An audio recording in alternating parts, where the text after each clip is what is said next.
आनंद का नाम संध्या की जुबान से सुनते ही बेला को मानो किसी ने मनो बर्फ में रख दिया हो। पल भर के लिए वो किसी सोच में खो गई और फिर माथे पर बल लाकर बोली, अच्छे हैं, तुम्हें पूछते थे। क्या? उसने उत्साहपूर्वक पूछा। यही कि गंदी गलियों से लौटी नहीं अभी? ओ, तो इतना ख्याल है उन्हें मेरा। अच्छा बेला, अब वो आए तो इतना कह देना उन्हें। क्या? मैं तो कभी उन गलियों से ना लौटूंगी, परंतु एक दिन वो अवश्य उन गलियों में आ जाएंगे। संध्या यह कहकर सीढ़ियां उतर गई। बेला ने उसे जाते हुए देखा और घृणा से नाक सिकोड़ ली। उसके शब्द उसके मस्तिष्क में गूंज रहे थे। क्या आनंद की याद अभी तक उसके मन में चुटकियां ले रही है? वो क्रोध से दांत पीसते हुए खुद से ही कहने लगी, इसे भी जड़ से बाहर निकालना होगा। जब पासा को पता चला कि संध्या राय साहब से 10,000 का चेक लेकर आई है और यह रुपया वो गरीबों को सुधारने पर लगाना चाहती है, तो वो ठहाका मारकर हंसने लगा, मानो किसी ने कोई अनहोनी बात कह दी हो। पगली, चंद सिक्के खर्च करके इन लोगों को बदला जरूर जा सकता है।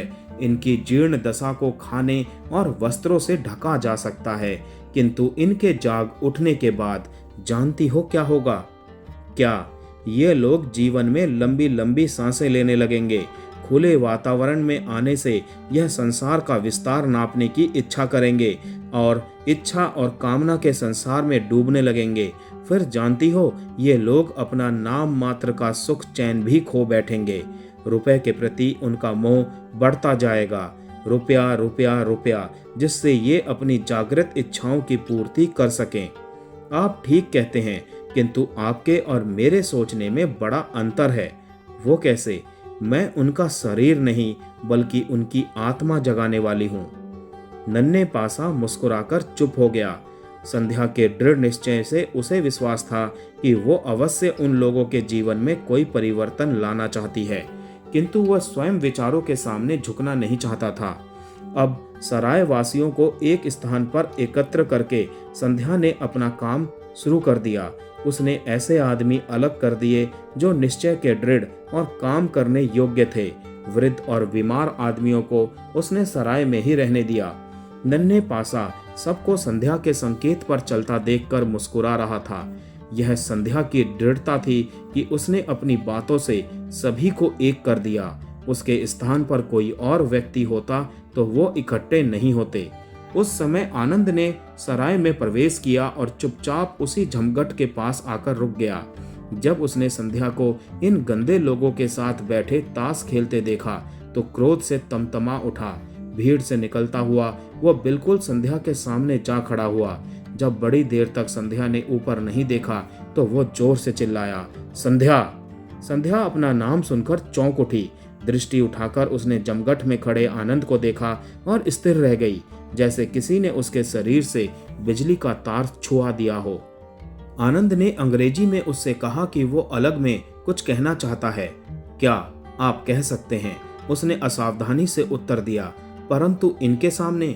यहाँ सब अपने ही हैं, कोई पराया नहीं। कहिए, उसने एक पत्ता फेंकते हुए कहा।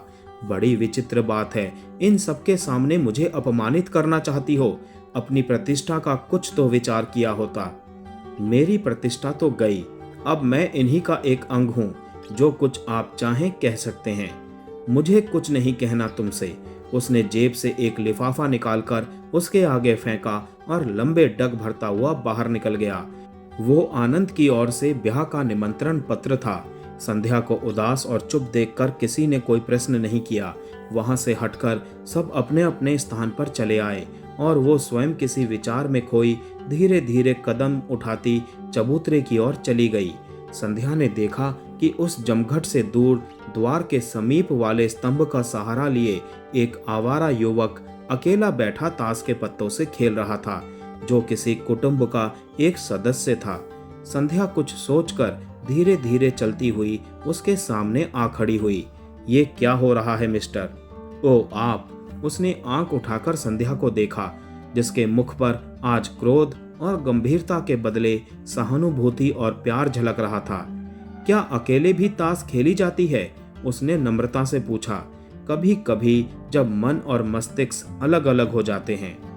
बड़ा दर्दनाक विचार है। क्या उद्देश्य है तुम्हारा? कैसा उद्देश्य? अपने जीवन का? कहाँ से आए, कहाँ जाओगे, कौन सी मंजिल? संध्या के इस प्रश्न पर वो खिलखिलाकर हंसने लगा। संध्या ने अनुभव किया कि इस दार्शनिक के मस्तिष्क के पेंच ढीले हैं। आज संध्या को उस पर तरस आ रहा था। आखिर वो अपने जीवन को क्यों व्यर्थ गवा रहा है? तुम्हारा नाम क्या है? सुंदर।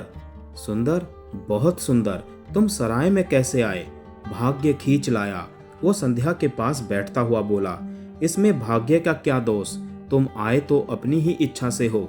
ठीक है, मन, मस्तिष्क और पांव सब स्वयं ही लाते हैं, परंतु इनके पीछे भाग्य की एक अज्ञात शक्ति इंसान को उस ओर खींचती है। संध्या ने उसकी बातों से अनुमान लगाया कि यह युवक केवल आवारा या शराबी नहीं, बल्कि असाधारण दिमाग का मालिक है, जो किसी मानसिक उलझाव के कारण जीवन को नष्ट किए जा रहा है।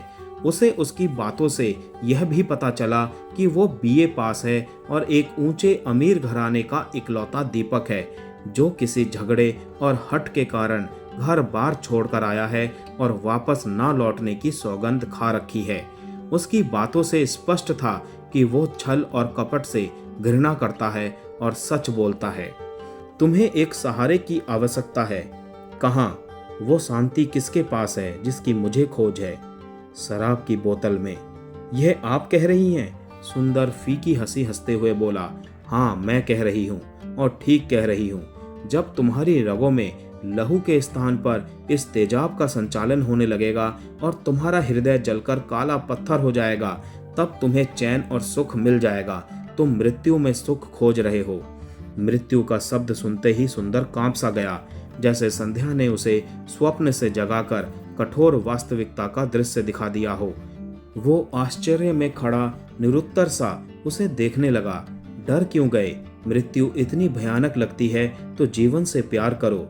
जीवन के उतार चढ़ाव में आनंद अनुभव करो।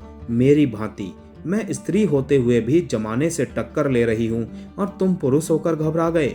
याद रखो, सच्चा प्यार वो है जिसमें त्याग हो। जीवन वो है जो अपने लिए नहीं, दूसरों के लिए जिया जाए। सुंदर ने आज जीवन में पहली बार ऐसी बातें सुनी थी। अभी तक किसी दृढ़ निश्चय से अपरिचित था। उसने अपने मन में नई आशा का संचार पाया। दोनों मौन एक दूसरे को देखते रहे। दोनों एक दूसरे के दर्द को भांप रहे थे। सुंदर ने होठों को दबाकर दृढ़ स्वर में कहा, मैं प्रयत्न करूंगा किसी के काम आ सकूं, परंतु फिर भी कभी लड़खड़ाने लगूं तो मैं संभाल लूंगी। वो चला गया। सराय के बाहर बिना कुछ कहे सुने संध्या ने पूछा भी, पर उसने कोई उत्तर नहीं दिया। संध्या कुछ घबराई, कहीं वो सदा के लिए ही सराय को छोड़कर न गया हो।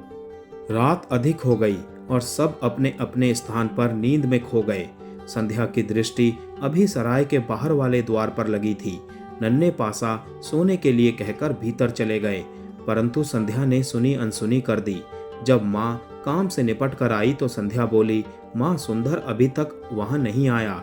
सुंदर? तो क्या तू उस आवारा छोकरे के विषय में सोच रही है? पगली, वो आ जाएगा। नशे में लड़खड़ाता आता ही होगा। उसे क्या होश कि रात कितनी बीती है। सराय के बाहर घोड़ा गाड़ी रुकने की आवाज आई। माँ कह उठी, लो, मतवाला राजा आ गया। घोड़ा गाड़ी उसी की लगती है। सुंदर ने भीतर प्रवेश किया। आज उसके पांव लड़खड़ा नहीं रहे थे, बल्कि सोए हुए साथियों के बीच से धीरे धीरे संध्या की ओर बढ़ रहे थे। आज वो बहकता नहीं आ रहा था। स्पष्ट था कि आज उसने पिया नहीं था। उसे पूर्ण होश में देखकर माँ बेटी आश्चर्य से उसे देखती रह गई। पास जाकर वो उन्हें अपनी ओर देखते पाकर बोला, आज मैं होश में क्यों हूँ? यही पूछना चाहती हो ना? तो सुनो, आज मैंने पी नहीं। सच? संध्या के होठों से निकला। हाँ, क्योंकि आज मुझ पर कोई और ही नशा सवार था। कैसा नशा? तुम्हारी बातों का नशा। तुम गरीबों के अंधेरे संसार में उजाला लाना चाहती हो ना? हाँ, तो मैं आज उसका प्रबंध करके आया हूँ।